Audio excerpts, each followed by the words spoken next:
A series of murders of rich young women throughout Arizona bear distinctive signatures of a serial killer. Clues lead Detective Charles Mendoza to visit Paul White, a sound expert installing hi-fi systems in wealthy people's homes. His special talent is to make a noise which echoes through the air cavities in his head and shows him where the sound of the speakers should come from an echo in the room. He is married to Joan, whom, 10 years earlier, he had seduced away from Mike DeSantos, her then current boyfriend. Joan is questioned by Mendoza, but does not believe his insinuations that her husband is somehow involved in the murders. Various flashbacks show Joan's previous relationship to Mike and later explain how it came to be that he abandoned her. The couple met Paul and befriended him. At Mike's suggestion, he and Mike go on a deer hunting trip together. Paul shoots a deer and brutally mutilates it, demonstrating his sick fascination with killing. This is partly intended to scare Mike off, which it does. Mike catches Joan and Paul after they've made love, and Paul declares that he will take Mike's place. "I am the one," Paul says. Mike puts his gun at the back of Paul's head but decides not to kill and abandons Joan. By now, Joan has run into Mike DeSantos working at a gas station in a neighboring town. Mike tells her he got out of prison after suffering a major head injury.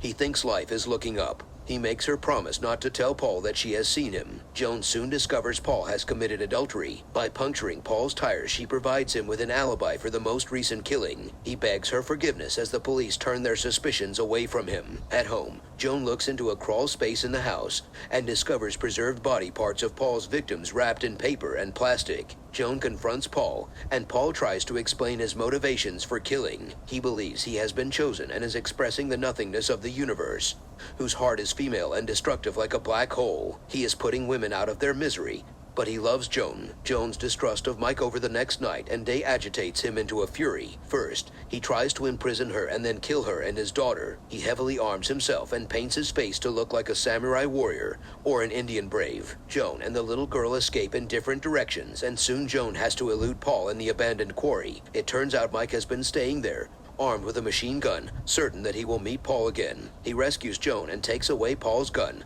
leading him to the edge of the quarry. Paul makes the sound he uses in the emptiness of living rooms and savors its echo from the quarry. While incessantly pontificating about his philosophies of life and death, Paul reveals a lighter with which he has lit the fuse of his explosive vest. Mike opens fire on him with a machine gun and Joan dives into the lake in the quarry. Paul and Mike both die instantly in a hail of destruction. Joan is reunited later with her daughter. She talks with Detective Mendoza about what the 10 years with Paul could have meant, whose destructive and nihilistic nature she never understood. Based on the 1983 novel Mrs. White by Margaret Tracy,